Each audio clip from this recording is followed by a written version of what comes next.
So in order to facilitate our workshop, I'm going to give you the directions that you need ahead of time so that you can do all your creation in the workshop that day with the help of the facilitators. We're going to be looking at documenting student learning using Google Forms that eventually populate onto a Google document. The first thing you're going to need to do is to create a form. So go into your Google Drive and open a new form. When you do this, you need to title it. So I'm going to track learning skills. My first question will be name. It will default to short answer, but change it to drop-down menu. Do not put any names in yet because we will be doing this later with the DocAppender add-on, which I'll explain later in this video. You want to add another question. In this case, for me, it's going to be learning skill. And I will input a few learning skills here. I have the choice of doing a checkbox or a multiple choice, but as you'll see, I'm also going to evaluate, so I don't want to have multiple learning skills just in case I decide one's a satisfactory while another might be excellent. So I'm going to put in a few, not all of them. I'm going to do responsibility. I will follow that with collaboration, initiative, and works independently. And I'll leave it there for now. And I will now go to the assessment of those. So the levels I would give them would be excellent, good, satisfactory, and needs improvement. The next thing I want to do is going to be to track anecdotal observations. So I'll add another question. I'll write an observations, which will default my question type. You'll see it a paragraph, and that's fantastic because that's what you'll want. And I'm going to go up and rename the form.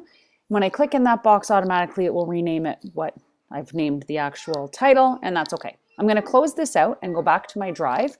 You'll see it sitting there in my main area of my Google Drive because I didn't say to put it in a specific folder. You can move it at this point if you want. That's fine. It just needs to be somewhere that you remember and you can access it quickly. And the next thing I'm going to do is create a Google Doc, and this will be the template which will populate every time the form is filled out. So any formatting you do in here sticks for everyone moving forward.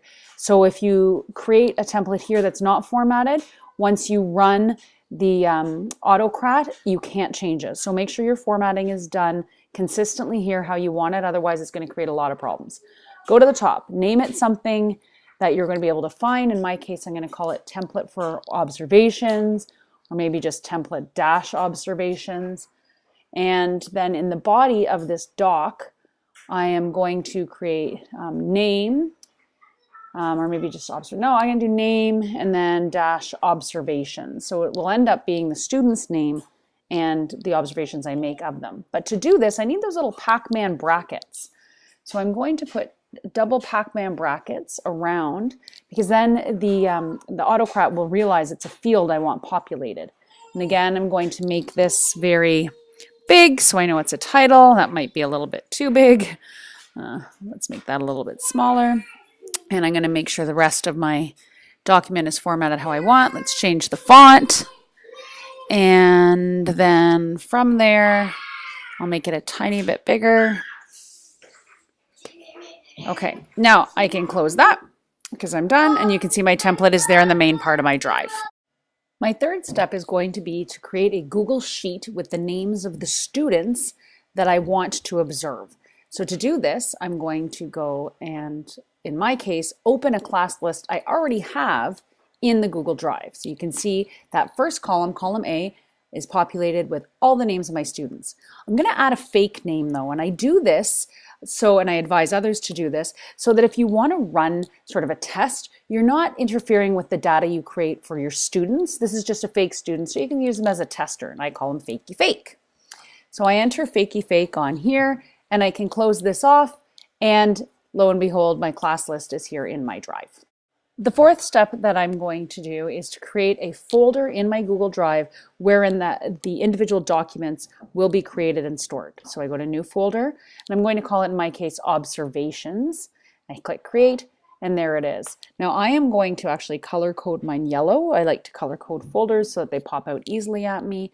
As you can see, you just sort of right click, go to change color, yellow, and there we go. We have a yellow folder. Our fifth step is going to be to run Autocrat, an add-on on Google Sheets to create the documents for each student. So I'm going to open the Google Sheet again, and I am going to go to add-ons, which is in the file menu bar. And you can either hit get add-ons if you don't have any, or we're waiting for this to load. If you already have Autocrat installed, you'll see it there. So you can also go down to get add-ons. When the pop-up box comes, just type Autocrat and you'll be able to find and install it that way. So go to open and the dialog box will open. If you have existing jobs, they'll be there, but go to new job, name your job, whatever you want to name it that you'll remember if you need to open it again. So I'm going to call it Seminar Observations. Click Next. And then you have to choose a template. So in our case, it'll be from the drive. That's the Google Doc that you've already created. So you go to the drive and it'll probably be one of the first ones because they go in order of most recent. So click Template, the one that I had, Next. From there, I'm going to run a merge. So I need to go to this area here where it says Merge tab and select Sheet 1, which you can see is the same as the tab name at the bottom here. And then it will automatically realize that where I have name in those Pac-Man brackets, it wants to populate name because it's the only one I have. Click Next. My file settings, I want to just name this the name of the student. So Pac-Man brackets, name, and Pac-Man brackets. You can also get this on the side here in the blue. If I can click any one of these, it copies to the clipboard, and then I can paste it here. But if it's short like this one, I can type it in. From there, Google Doc is good. I want multiple documents, not a single one, because if it's a single one, all student information will be there. So we're going to keep it in multiple documents. Google Doc is easy for you because then you can sort of edit as need be and you can give access, either for commenting. Click Next. Our destination folder will be the folder that we created in the Google Drive. And again, most recent is the first one, so it's right there, Observation. I'm going to click that and then go to Next. We don't have a dynamic folder, so we can click Next here. We have no conditions, so click Next. We don't at this point want to share documents, so we're going to click Next again. And we don't need triggers because we're going to run them on our own. So in this case, we're done. That's the last step, and we're going to click the red Save button. It's going to take a minute. And essentially what's going to happen now is it's going to start saving our job. And to remember for next time, it won't run it automatically until we tell it to. So now when we get back here, we're going to go to the one we created and push that little play button like you see on your iPhone or on a DVD player, and it's going to run for us. Now I'll just speed it up here. It doesn't normally go this quickly. It can take some time, so don't panic. But this will go through and create each one of the documents. You can see them in the background there populating. And then eventually it will say cleaning up, which means it's reached the end. And then what will happen is it will close down and you're all done. So if we close out of this, click the X, and we actually see here, there's links to each of the documents, or alternatively, we can go back into our drive and go to that observation folder. And lo and behold, it was empty, and now it has all these documents named according to the students from my list. If I open Fakey Fake, you can see that instead of saying name in the Pac-Man brackets, it actually says Fakey Fake's name and then observations, because Fakey Fake was the field I wanted it to populate. So I can now close this down. And then we can go back to the Google Drive and go back to our form that we created. And now we're going to populate the names of our students into that name field. So to do this, again, we need to make sure that we have the add-on. There's a couple of ways you can get the add-on. If you have the puzzle piece at the top, it means you already have add-ons, which is great. If you don't have that puzzle piece, if you go to the little three dots and go to add-ons, if you click there, type in DocAppender, you will get it, and then that puzzle piece will appear. The puzzle piece doesn't appear until you've actually added any kind of add-on to Google Forms. I already have, so I'm going to go to the puzzle piece. I'm going to go to DocAppender. I'm going to open the sidebar, and this will appear. And I want to target folder. So in this case, I'm going to pick from my drive. And following that, I'm going to look for that observations, because that's where we're going to draw. So every file in there, every file name will now populate that name field. So I'm going to click observations, and select. It'll take a minute. I'm going to click next. And from here, I'm going to select the question. But before I do that, you'll notice I don't have a choice. I need to refresh the list. And now they come. So I want it to be the names that gets populated. And I'm going to save and populate. And you'll see, there they are. All my names populated into my form. And now what do I want to put? So on each document, I want to record some information. And what is it that I want to include? So I'm always going to pick certain things, as you'll see. I'm going to do the timestamp because that's important to me when it actually took place. Not the name, because I'll know the name based on the document title, but I of course want the learning skill, the level, and the observations. Okay. And there's 3 different ways that you can have this information collected. I'm going to tell you that the last one there doesn't look really pretty if you use a timestamp, but later in the video I'll give you a little workaround on how to make that happen. So for our purposes right now, I'm going to just go to separated bullet list. And click select. And then it sort of looks, once I hit that nothing's happening. And that's okay. Don't panic. Just click the blue button. Everything's been done, and now you can close the sidebar by going up and clicking the X. And we're going to preview the form and actually fill it out to show how it works. So click the eyeball, which is the preview. I'm going to choose a name, in my case Fakey Fake, so that we don't alter any real data for a real student. I'm going to look at their collaboration. I'm going to say it's excellent, and my observation will be Fakey took on a great leadership role in his literature circle discussion. I'm going to click submit, and it'll say you're done. I can do more, which is a great thing to do on your phone or another mobile device, but I'll explain that in a little bit. If I go back now to Fakey Fake's actual document though, in the Google Drive, this is where you can see the magic happening. So go to Drive, go to Observations, go to Fakey Fake, and you can already see there's some text there. When I double click, everything I just wrote is automatically on Fakey's and no one else's, which is fantastic because I can now share this with Fakey and with other stakeholders like parents and special ed teachers and whatnot. So I find that to be a really helpful tool, and then I have one for each student on Parents' Night or that sort of situation. Now, if you don't like the look of the bulleted list, there are other ones that you can choose. So I'm going to show you what each of those look like and how to do that. Basically, what you need to do is go back to your Google form and rerun the DocAppender add-on. So open the sidebar again. It should all be saved because it will recognize you've done it before. So you see your observations, you click forward, your name. You can repopulate. Sometimes it doesn't like it if you don't. We move forward again. You're going to record all of those, but instead of separated, we're going to choose vertical tables. We're going to run that. And again, I'm going to fill out the form.